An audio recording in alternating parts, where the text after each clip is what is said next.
کراچی کے شہریوں کے لیے ایک بہت اچھی خبر۔ وزیر ٹرانسپورٹ سندھ شرجیل انعام میمن نے بڑی خوشخبری سنا دی۔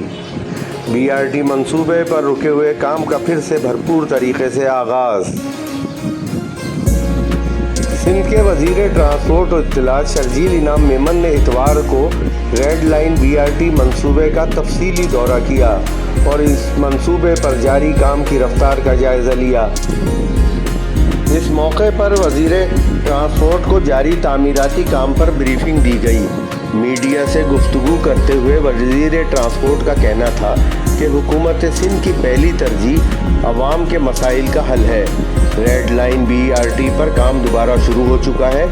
اس منصوبے کی تکمیل سے کراچی کے شہریوں کا ٹرانسپورٹ کا مسئلہ حل ہو جائے گا اور انہیں بہت زیادہ سہولت حاصل ہوگی۔ شرجیل انعام میمن نے بتایا کہ ریڈ لائن BRT کا جناح ایوینیو ٹریک 3 ماہ میں مکمل ہوگا اور اس وقت اس منصوبے کے 2 سیکشنز پر کام جاری ہے۔ انہوں نے کہا کہ ہمارا کام ہمارے عمل سے نظر آئے گا۔ حکومت سندھ عوامی مسائل کے حل کے لیے بڑی سنجیدگی سے کام کر رہی ہے۔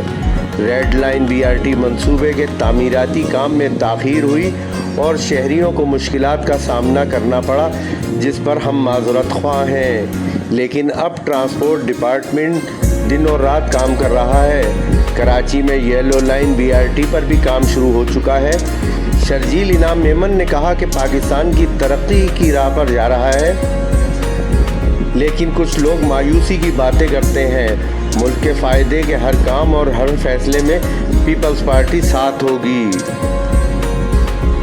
مہنگائی کے اس دور میں بھیڑ بکریوں کی طرح کھٹارا بسوں اور چنچی رکشاؤں میں تکلیف دہ سفر کرنے والوں کو بہت زیادہ فائدہ ہوگا۔ اس منصوبے کی تکمیل سے سب سے زیادہ مستفید ہونے والوں میں مختلف جامعات اور دیگر تعلیمی اداروں کے طلبہ بھی شامل ہوں گے، جو سستے کرائے میں آئندہ بہترین سفری سہولتیں حاصل کر سکیں گے۔